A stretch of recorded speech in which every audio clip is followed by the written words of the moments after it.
Ce matin, c'est un invité exceptionnel, le rédacteur en chef de la télévision C360, Serge Magloire Dabira. Bonjour. Bonjour à vous, Simon Wissou. Bonjour à vous, Madame Asmaou Daou. Bonjour. Alors, Serge Magloire Dabira, avec vous, nous parlerons donc de cette émission grand public, le premier numéro d'ailleurs que va organiser la télévision C360. Et c'est prévu pour jeudi prochain. Confédération des États du Sahel. Enjeux, défis et perspectives, c'est le thème retenu pour l'organisation d'une émission grand public par la télévision C360.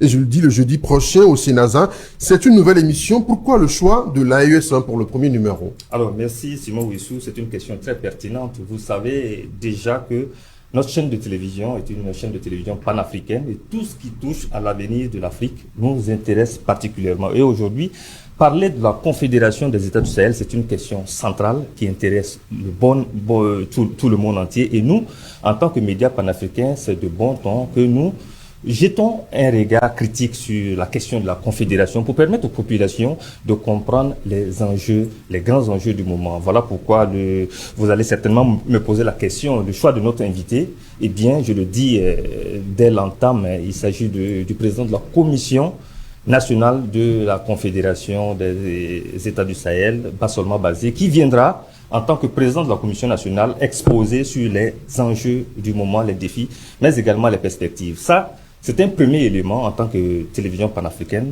qui a motivé justement le choix de la Confédération pour le premier numéro de cette émission grand public. Secondo, il faut comprendre que aujourd'hui, c'est un sujet qui intéresse le monde entier. Parler aujourd'hui de la Confédération des États du Sahel, tenez, j'entendais Asmaou Daou et même vous parler de la visite de la tournée de John Dramani Mahama dans les trois pays. Mais avant, il est déjà passé en République du Côte d'Ivoire pour parler de coopération bilatérale entre la République de Ghana et la Côte d'Ivoire. Mais vous avez vu, au menu des échanges, il y avait plusieurs sujets. Mais la seule question ou le seul sujet qui a retenu les attentions, eh bien, c'était la question du retour de l'AES dans la CEDEAO. C'est dire à quel point la question de la Confédération intéresse les gens et ce qui motive justement le choix de la Confédération pour permettre aux populations de comprendre les grands enjeux. Ensuite, il a été au Mali, au Niger et aujourd'hui il sera au Burkina Faso. Vous allez remarquer que entre autres sujets, il y aura des questions de coopération bilatérale, mais le seul sujet qui va retenir les attentions des Burkinabés et des Haïtiens, comme c'est ce qu'il conviendrait de dire. C'est désormais le nom qui est donné. Et même les Africains de façon globale, c'est la question de l'AES. C'est une question centrale qui mérite des clés de lecture, qui mérite beaucoup d'explications. Voilà pourquoi nous, en tant que médias, on s'est dit il faut permettre aux populations de comprendre les tenants et aboutissants. Voilà pourquoi le choix aussi de l'invité du président de la Commission nationale, qui est quand même dans les secrets de cette confédération pour permettre d'échanger, d'interagir avec les citoyens, les participants présents sur place pour pour faire mieux comprendre la Confédération, les défis qui se présentent à elle et justement les perspectives. Vous savez que la Confédération est née dans un contexte assez particulier, un contexte sécuritaire difficile qui a abouti justement à la signature de la charte de l'Ipetagou-Goma le 16 septembre 2023, un pacte de défense qui a évolué le 6 juillet 2024 en devenant une confédération des États du Sahel.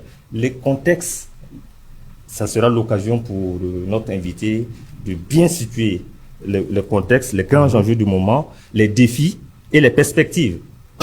Vous avez vu, le ministre nigérien en charge de la défense parlait de la mise en place de 5000 hommes, une force unifiée et après, on n'en sait rien. Ça sera l'occasion pour de comprendre justement où est-ce qu'on en est avec cette force unifiée, mais aussi de parler du projet de développement de l'AES, de la Confédération. Alors, les grands projets prioritaires pour l'AES, ça sera l'occasion pour notre invité d'expliquer où est-ce qu'on va, où est-ce que le navire se dirige d'un point de vue développement qui est quand même un pilier également de la Confédération, défense, développement et diplomatie. Alors, parlant de développement, il y a aussi la question de la monnaie qui a été évoquée par moment. Où est-ce qu'on en est? Ça sera l'occasion pour notre invité du jour de donner des explications, de dire où est-ce que le navire se dirige, mais aussi les implications d'un point de vue diplomatique. comment est-ce que sera la collaboration entre l'AES et le reste du monde. La question de la diplomatie intéresse également les Burkinabés en ce moment. Donc voilà pourquoi nous avons fait le choix de la Confédération pour ce premier numéro de l'émission Grand Miroir le jeudi 13 mars prochain au Sénazar. Justement, le nom Grand Miroir de cette émission, que comprendre de ce concept Grand Miroir? Merci que cette question vient de vous. Parlant de miroir, les femmes savent ce que c'est. C'est un outil qui permet de se voir. C'est une émission qui va mettre l'invité devant ses responsabilités.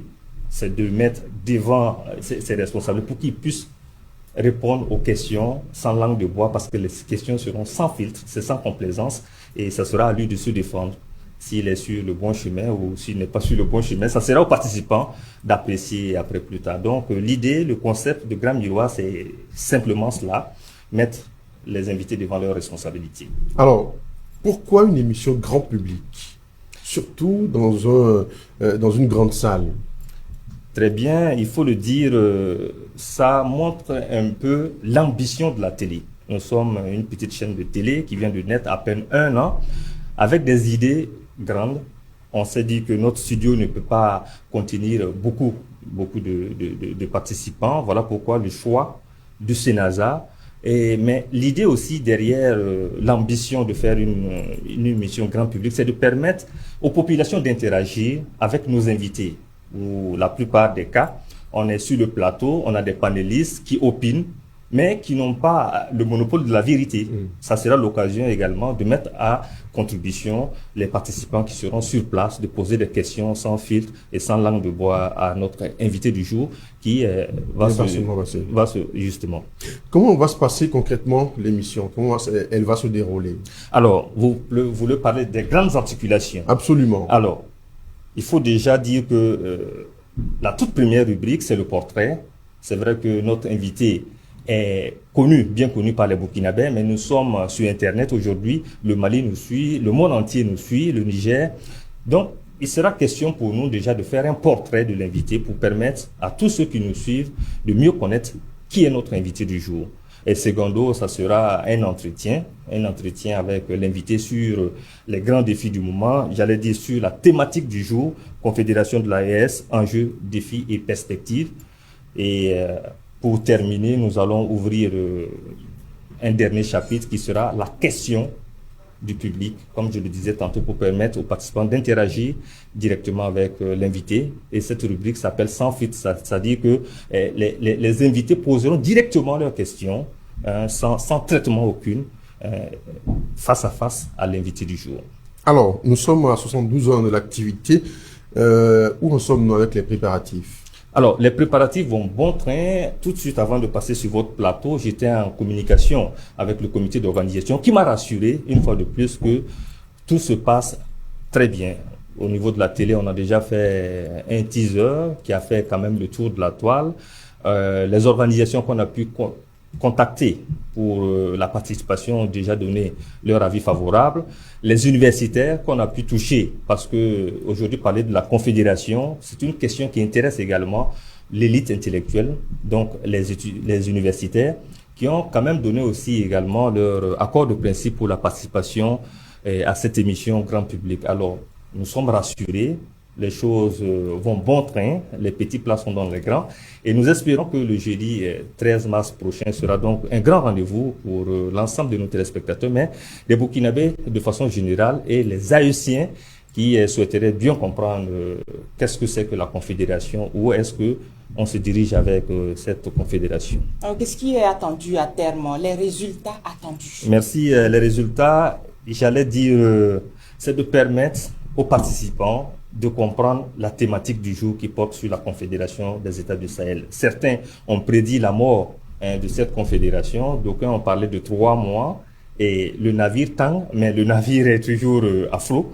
Alors, c'est de permettre aux participants qui seront donc dans la salle d'avoir des outils, des clés de lecture assez pertinents, et l'information juste et vraie, puisque l'invité est encore un élément essentiel de la Confédération. C'est de permettre aux gens de sortir avec des informations justes et vraies sur la Confédération. Et à quand le prochain numéro?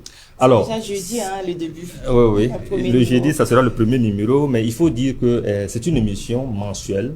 Donc, le rendez-vous sera donné dans un mois, le 13 avril probablement, sinon dans la dernière semaine du mois d'avril, pour permettre aux téléspectateurs et à nos participants d'avoir un autre sujet qui sera donc analysé par un invité dont on ne connaît pas le nom pour le moment. Ça va dépendre de l'évolution de l'actualité. Donc, ce n'est pas seulement un seul numéro, et c'est terminé. Chaque mois, l'émission va se dérouler toujours au Sénasa. Toujours au Sénasa, jusqu'à preuve de contraire, en tout cas pour le moment, entre nous et le Sénasa, il y a un contrat qui nous lie.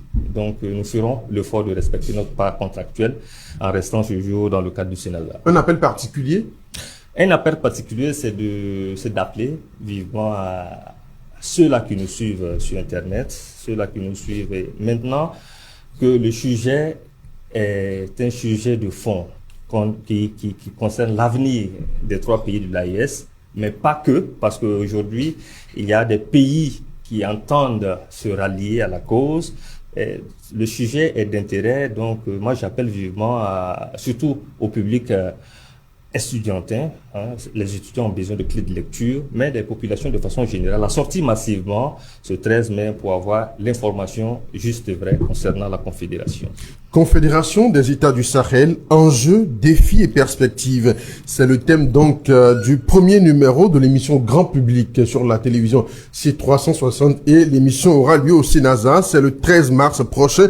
Jeudi donc une nouvelle émission de la télévision C360. Faites massivement le déplacement pour suivre Sénasa, c'est 600 places. Donc chacun aura sa place pour suivre et aura la chance de poser des questions à Bassolma Bazier. Cesc Magloire Dabira était notre invité. Il est le rédacteur en chef de la télévision C360. Merci d'être venu. Merci à vous et bonne suite pour l'émission. C360, la voix d'une Afrique nouvelle et souveraine.